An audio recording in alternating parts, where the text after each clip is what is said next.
Welcome everybody and welcome Josh Weiss from LA Creatives, one of our best digital advisor here. And Josh is an awesome guy and he's going to teach us how to build up virtual team members.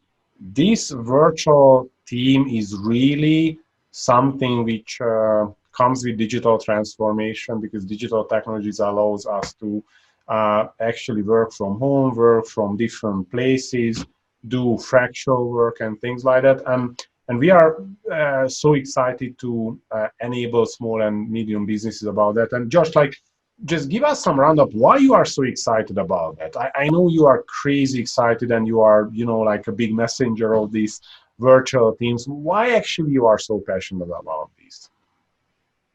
Well, because scaling companies and teams is hard. I mean, let's just start there from the beginning, right? Scaling companies and teams, it takes a lot of time, it costs a lot of money, and it can be hard to get the right people in the right seats. And so, a lesson that I learned really early on in running my business was that there were so many exciting and creative ways that you can partner with all different types of virtual team members, whether that's a help desk that helps serve your clients, or whether those are designers who design your graphics, or whether those are accountants that help you with your finances. There's some things that are more common than others, is what I've learned. But what I've been able to figure out every single step of the way is that there is so much more to these partnerships than people really know about. And I've always been excited to teach other people about it because I see so many people in my life, whether they are my family or my colleagues or my clients. I see so many people in my life that can really benefit from this and that can really afford this. But whether it's because of a stigma that they have in their mind, or whether it's because they think they can't afford it or they don't know how to figure it out, they're not taking advantage of this stuff. And so I think especially in these sort of strange, very rapidly evolving times that we find ourselves in the business and personal worlds, that now is the best time to explore this further. And it's really, really interesting what you're saying because we small and medium businesses are kind of just thinking, okay, I need the next hire and paying for somebody, training for somebody. And many times we have like a 10, 15, 20, 25 people team, right? And add one employee, it's raising 5 or 10% of our whole cost of people. And that's a big jump all the time. And this virtual type of teams can actually help to grow more smoothly and more affordably.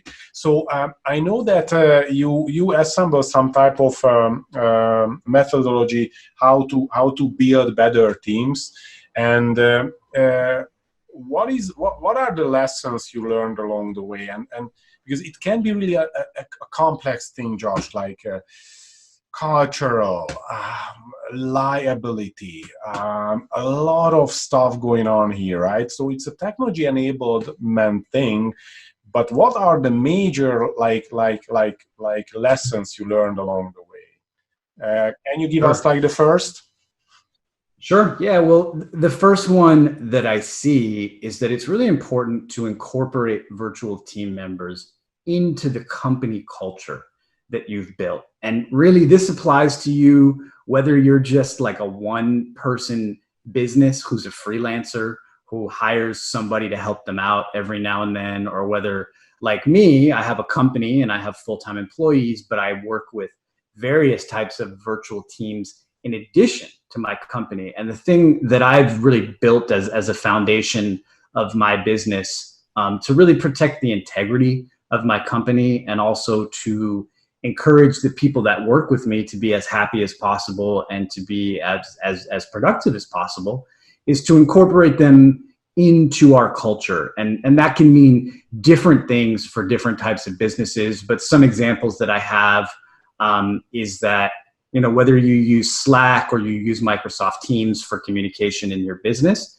incorporate the folks that you're working with into that communication. Don't sort of exile them to email or something like that. Like, if you have a way that you keep in touch and that you personalize your interactions with your regular staff, make sure that you're also bringing the people that you work with, no matter whether they live next door or they live on another continent, bring them into your communications so that they really understand who you are as a company. That's one example, right? So, I mean, I have a virtual assistant and I have a technician who works with me who actually lives on another continent, but they're in our staff meetings. They're meeting with us on video. We are getting together with them. We are, we ask them about their family. We know all kinds of stuff about them. They're not just robots, right? They're real people. I mean, they literally, after my time working with them, they're like friends. And I think that's so important. Even if it's not an individual person, let's say that you're an architect and you have a shop that helps you with your drawings, or let's say you run a technical business and you have some engineers that are working with you on a team. You can, for example, you could send t-shirts to all of the people who are on that team for your company. You can send gifts to make sure that they're actually going not just to the management, but to the people who are kind of boots on the ground, assisting your company and maybe assisting your clients, right? But anything you can do so that people who are not necessarily inside of your building, and of course, buildings themselves have become virtual lately, but I've been doing this for years, right? Where the people who work with us are aware of who we are as people. They have our t-shirts, they see our flyers, they understand who we are as a business. And I just think that's the first thing, because people have a idea of virtual team members or outsourcing. They have an idea that it's very impersonal. And the trick is to really do everything that you can to bring people into your team and incorporate them into your culture. And it's going to be a better experience. It's going to be more, the folks that work with you are going to be more productive, but also just everyone, whether it's you, your employees, your clients, they're going to enjoy the experience more. If the folks that are working with you, no matter their direct relation to, your sort of tax, human resources status, feel like members of your team. It's interesting what you're saying, George, because I was thinking the word outsourcing, and outsourcing means like, yeah, we are not doing this, somebody else is doing that, right? But what you are kind of saying here is that it's really not outsourcing of a task, it's just like treating these virtual boundaries, and like you don't have to be an employee, you don't have to be part of the legal structure of the organization, but still you are a team member. And what's really cool about, like you are saying, like you are sending t-shirts and everything, because it's kind of funny that you are going to, like, your company is going to treat it way better based on this individual, because hey, I get a t-shirt from LA Creative, like I'm treated, I'm not saying like because of that I'm going to, do more for them, but it's natural, it's going to happen, right? So it's really smart. So the second thing, I know we talk about this problem when we do have a employee. We are a mid-sized company, I'm having like a general assistant or something like that, and I start and I want to delegate something. I start delegating the marketing things, Facebook ads and things like that. And I basically using internal resources for something else, just for utilizing people inside. But I'm pretty much lying to myself, because like those people are not really trained for marketing. They are not the best for learning like Facebook ads and things like that. And it's kind of like what I caught up myself. It's a wrong thinking. But virtual teams can help on that as well. What's your take on that? I mean, I think there's a couple classic examples. I mean, because I run a technology business. There was a time a number of years ago where I thought that the best way to save money on making a website was that I make my website myself and spend forever doing that, right? I mean, it's funny because so many people that I know who run technology businesses did the same thing, right? It's like, as you scale up a business, you think at the beginning, oh, I'll just make my own website, except it's never done. It's never good enough. It never makes sense. there's the example that you mentioned, and I see this. I mean, I would say maybe across a good half of my clients, where their sort of main operations assistant who answers all the phones is also the executive assistant to the executive of the company, also is running all the operations for the company. Yes, they're also doing the Facebook ads. They're also doing the marketing. They're also doing the social media posting, right? It's like you just sort of grab anywhere from inside your company. I need something done, so I'm going to have someone do it, right? But what I prefer so much more is like, I used to have one of my engineers, when they had a little extra time, they would work on marketing flyers, right? Again, it just doesn't make sense, because what I realized is I go on Upwork. Upwork, if you're not familiar with it, is an incredible resource. It's sort of like Fiverr, or, it's something that allows you access to incredible professionals from all over the world who work on technical skills, they work on marketing skills, they work on design skills, anything you can think of. I've established a relationship with a woman who lives in South America, and she knows all of our company brand standards. And so I go on a little chat that I have inside of Upwork. I send her a random idea that I had, or, hey, I found this thing online. It's great. Can you make me one with my company colors? And the next day I get it back. And it cost me like $20, $30, right? And it's not only like, there's people in Los Angeles that could do it too, but the trick is just establishing that relationship rather than take someone who is your internal staff, who you've spent a lot of time and money training to do whatever it is that you do best, right? We're a technology company. We deliver technology services. If you are if you're a school, then if you take your teachers to go do design, then they're not doing lesson plans. If you're an architect and you take one of your architects to have them work on your internal projects, they're not billing, right? So at the end of the day, you want to think about your internal staff, have them do what your company does. That's the best thing for your internal staff to do. And if you're going to be partnering with virtual team members, you have them do things that is not your company's core competency. And that is the brilliant part about it, right? So if you look at your own tasks that you have as a company owner, or as sort of an executive in a company, or if you just take a look at what are your staff doing every day and think about which of these things are generating profit for my company and which of these things could somebody else do without the specific training needed to run my company. And that's a really good way to split that off. And that's leading, you sent me these 3 lessons, what you learned, and the third one was really hitting home to me, honestly. When this outsourcing and everything is really feeling that you are cheap. That's why you are outsourcing, because you want to save money. And many people kind of embarrass to kind of admit that, yeah, our team members are here or there, and in Europe or whatever, or in I felt that's really true. Like, that's something I wouldn't really be open with everybody, like, because I'm not sure it's just like a stigma or something like that. What you feel about that? That's been a really big thing for me. I run a technology business, and we have when our clients first submit an issue, some sort of technical issue that they're having, they speak with our technical team who's in Pittsburgh, and they speak to them by chat or by phone. And it's something that I see a lot of technology business owners struggle with, is that people expect immediate help. And so you only have so many options on your plate. Like, you either need to sell so fast and so much and accept so many clients who are maybe not the best fit for your business, just to be able to deliver this particular response time to your clients, or you have to maybe not allow phone calls or not allow chats, right? And so what I've learned as I speak to people and as my business has grown over the years is I tell people, hey, I partner with this great company. They're in Pittsburgh. They're they know us, they know you, they really become an extension of our team.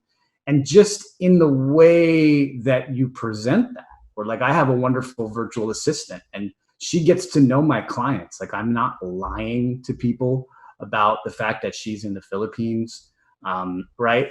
But she's treated as a member of my team. She's on conversations that I have with clients, right? And so I think that, the key differentiator there is understanding that it's not just being cheap. You're allowing a company of a certain size to do a lot more, to add more core competencies to their staff.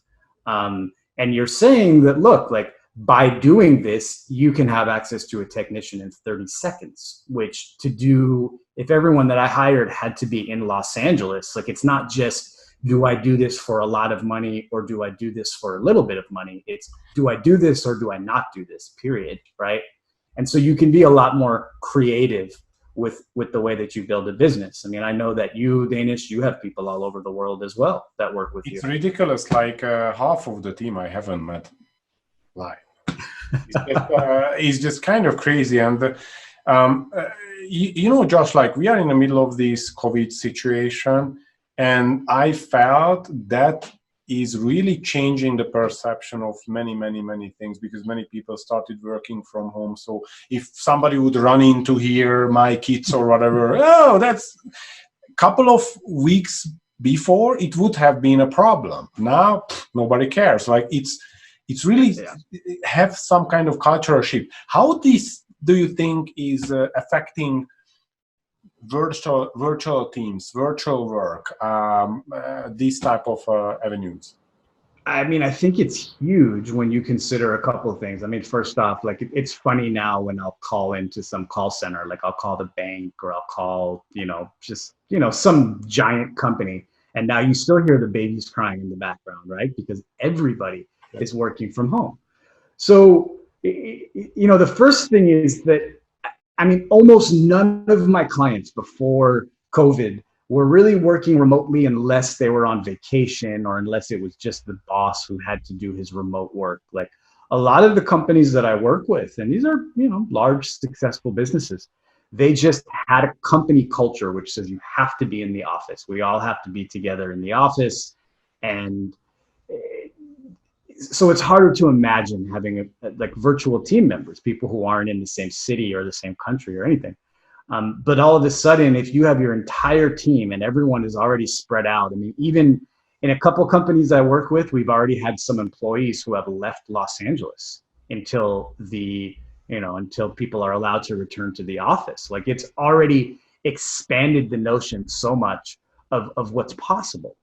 So on the one hand, you have the fact that, okay, now if I have a 20-person team, everyone is already spread out in 20 different locations, right? So if I have someone else who joins the team, it makes a lot more sense because they're not the only person who's separated. And also, I mean, I think that the honest truth is that so many businesses are actually seeing a revenue decline. So maybe you were going to hire someone new on your team and now you can't afford to do it.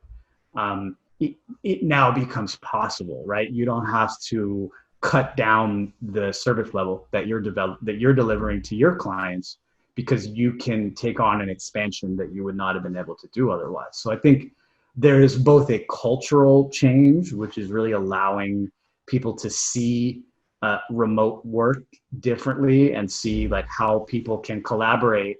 Like, I mean, people who had Microsoft Teams installed on their computer, because everyone who has Outlook and Word and Excel installed on their computer, they all have Microsoft Teams, but no one was using it before. All of a sudden, now the team meeting for the whole company is happening on Teams, every week or every morning. And all of a sudden you can chat with your operations team and with your design team and with your technical team, whoever it is, in these various channels on your company collaboration platform. So now it's so much easier to incorporate outside people, right? Whereas before, how are we going to see them? We're all going to have to go in the conference room. Now we have those technologies in place and we're developing the processes that we actually use to stay in touch with people. So now some of the problems that would have had to be solved are now being solved because they have to be solved. Yeah, and that's leading the next the fourth lesson you sent me, that it's all about structure and processes. And I give you an example before we jump into this question that like this video is going to be edited in India with a guy who I met virtually 6 years ago, and we did like a explainer video. And what was really interesting is that working with him with this video, I have to go after this video, say where the cuts are going to be.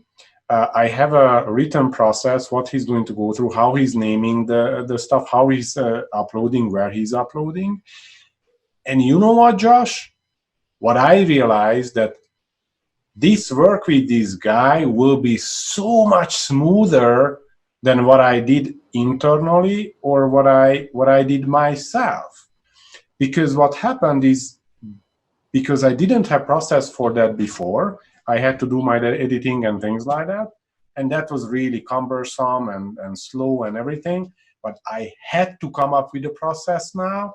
And this is really smooth, and we are able to do it way better.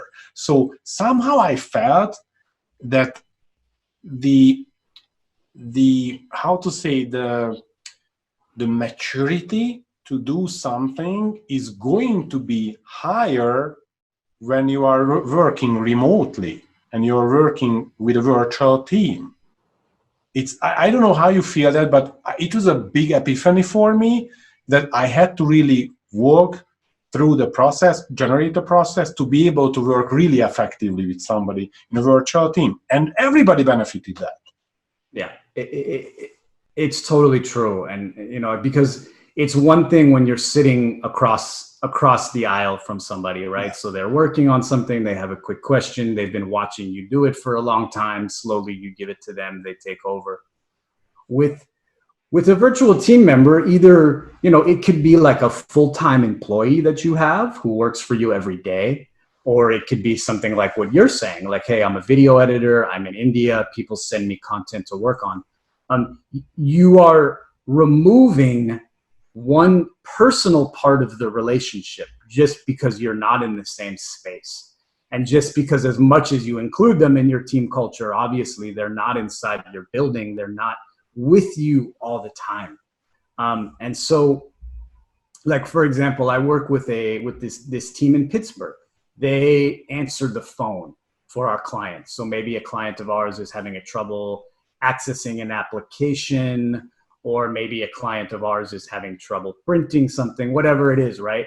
We have to have a process very well dialed, yeah, so that a stranger in Los Angeles is going to call a stranger in Pittsburgh, and they're going to get on the phone, and within 5 minutes or so, my team member knows who the client is, what type of network they have, what type of printer they have, how to open up the applications, right? We have to have processes so that the technician knows almost immediately sort of who they're talking to, where they're located, what they're trying to do, what the password is, right?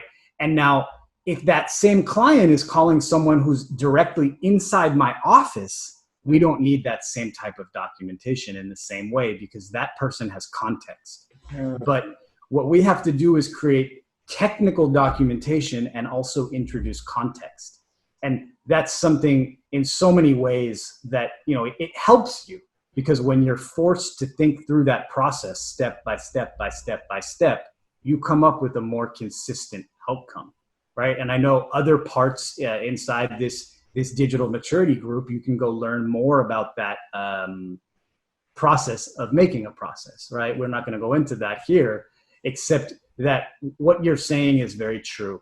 You may be sort of used to being able to rely on someone who sits next to you to get a task done. And as soon as you're giving it to someone else, you have to think of that task in an entirely new and different way.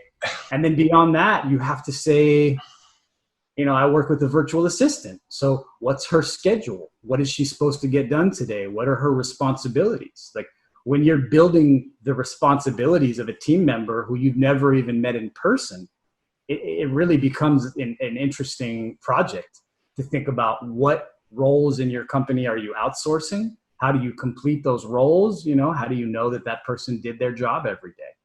It's, So like by building those structures in place and that process, it forces you to mature your company a little faster than you that's might it. internal. That's the bottom line. Is actually virtual teams requires higher maturity, and that forces you to do it, because that was the bottom line for me. Is that I had to push myself through of how to name the videos, how to cut, was the end, and honestly, Josh, that was about 45 minutes to write it Yeah. down in a document, send it to them, and after 3-4 revisions, we have a process. And you know, I'm going to upload this and done. I'm done with that, and I know it's going to happen, and that's going to be distributed. And it's so much freed, so much anxiety, and you know, different things, and I never finished and stuff like that.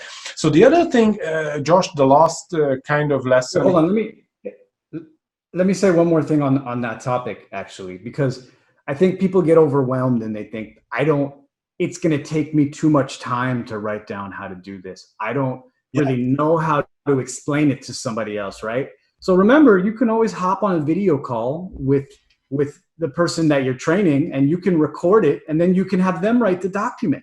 Right? That's exactly what we actually did. I made it. We gone through in a video. I recorded the video with him, and he said like he watched 2 times the video, and he suggested 2 or 3 stuff to make it different. And that was amazing. I mean, like I was, oh man, it's not like the big companies doing. No, it's just how we create this control mechanism for doing a better work. It's just so amazing, and it's so easy sometimes. Just screencasting and whatnot. Perfect example. All right, last one here, and I'm so excited, Josh, because this is truly taking off, and this last part is basically I started working remotely with others like graphic designers, 99 Design, specifying like logos and things like that's obvious. This video thing obvious, what you can outsource, but you started giving me examples of things like holy smokes, like you can really have virtual service for that type of thing. So can you elaborate on, because I think what's the big deal here is that you don't even think what you can make virtual. Yeah, I mean, I'll give you an example right now. So I have a wonderful virtual assistant who really helps, a little bit as an operations assistant, and a little bit as a personal assistant, and a little bit as sort of a client liaison account manager. But something that I've been wanting to do in my company is to reorganize the way that we present all of our company documentation internally. So we have a really, really nice handbook so that everyone knows what to do all the time.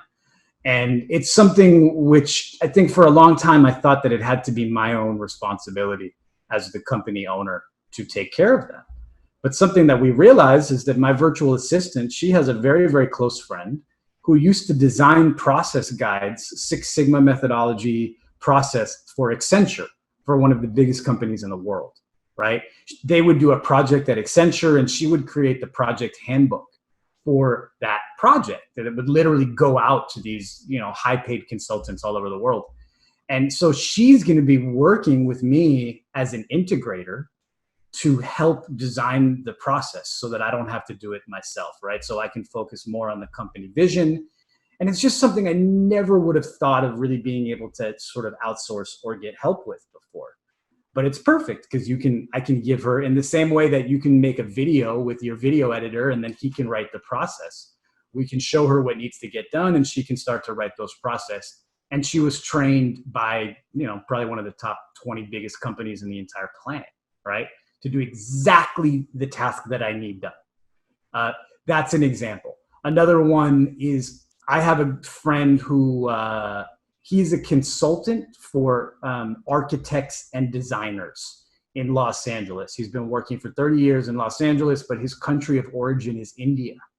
He has an entire team of designers in India who can execute architectural design drawings as sort of an extension of the architect's team. So if you have an architecture company in Los Angeles and you have 20 employees, rather than needing to hire 2 more people who are just going to be doing work that really anybody could do with the proper instruction, his team can help you create those drawings. Because, again, we say sometimes someone internal has to do everything. It's not true. Just like a technology IT company can outsource some of their technical work and still get a very good product done, an architect can outsource some of their drawing work. And then it can be checked over by someone internally on your team, right? So it's like very, very highly technical stuff that a lot of people don't think about, that can be outsourced as a start.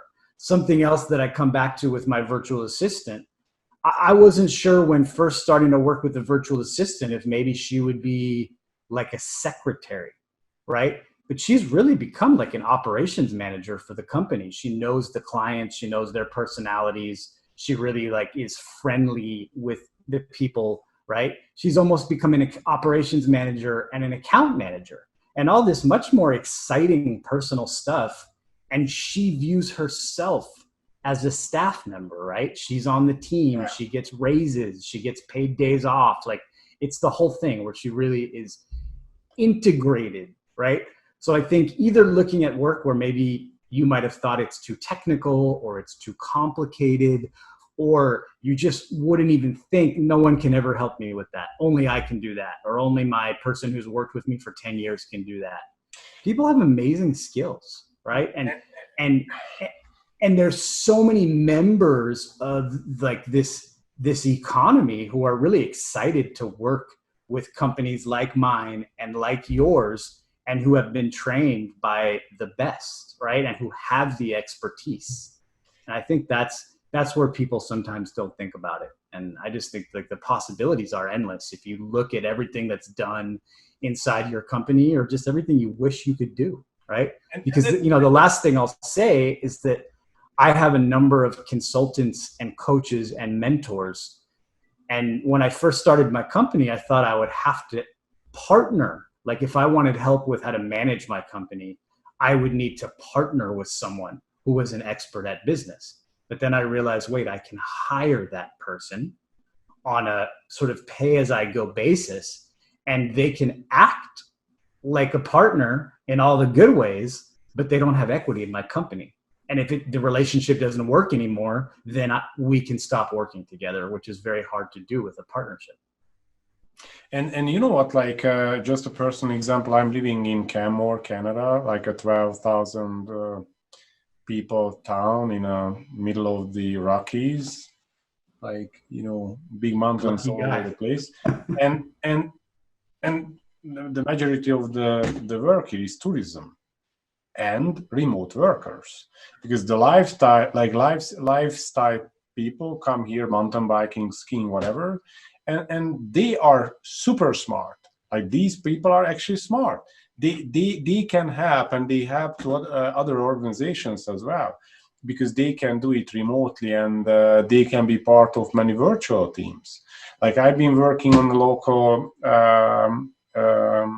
startup office, and that was full of freelancers working everywhere, and these little communities, and you know what, technology is really enabling that to happen. So it's really exciting. And yeah, and for small and medium businesses, this is like a competitive advantage. If you are able to leverage virtual teams, you are better and faster than your competition. You are spending less, you are more agile, your maturity is going higher. So that's awesome. So Josh, that was super great and inspirational and practical, really. If I would ask you to wrap this whole thing up in a minute or two, what would you say? Because my head is start to explode, honestly. It's really good stuff. Yeah.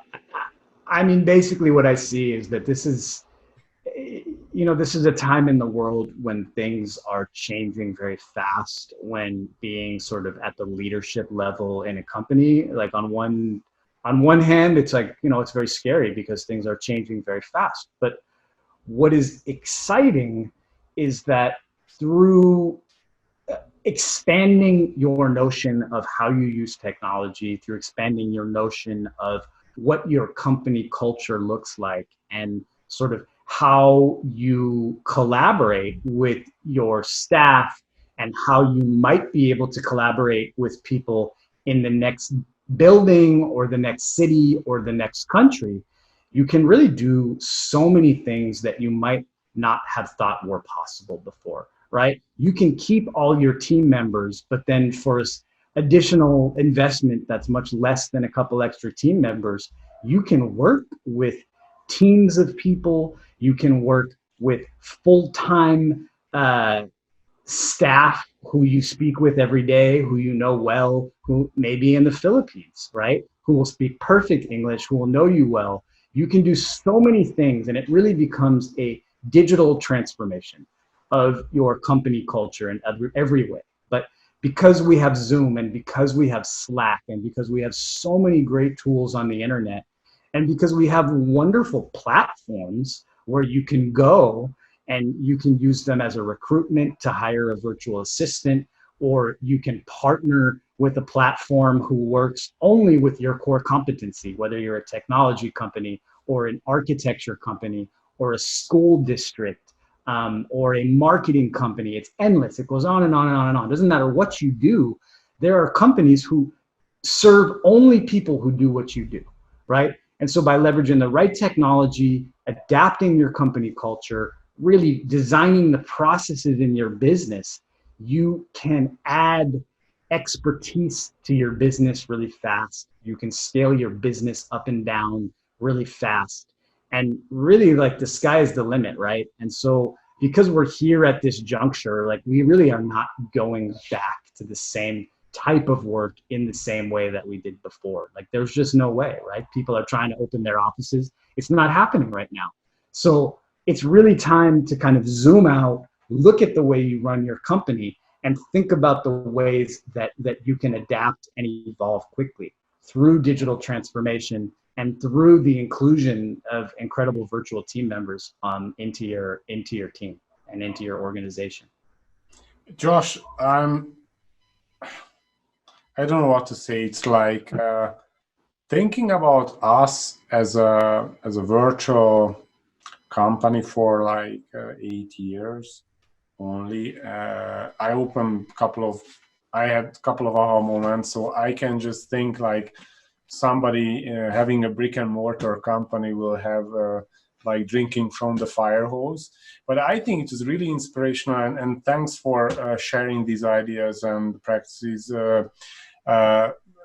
you learned during your journey. And for the others, if you are watched it and listen that there is a really great tool. We are really advocating you guys using the digital transformation benchmark audit. It's a simple little question. I give you back a score, how you perform. For instance, there is one section for platforms and virtual teams. There are many others for applications, information, culture, many things which people don't really think about when they think about like digital transformation. And it's kind of funny, Josh, like digital transformation is happening like with everybody. It's like people are not using fax machines, meaning they adopting technologies, but they are not controlling that. They have their IT guys and they have the MSPs and they get the technical people, but it's really not managed. Like, people are just witnessing that. So this group is really have smart people like Josh and the other advisors to help the community and come up with solutions you guys can use and to make sure that's going to happen. So Josh, big kudos to you. Thank you very much for your wisdom today. And guys, like, use this benchmark. It's a really great tool, and thanks for your attention. Thank you very much, everyone.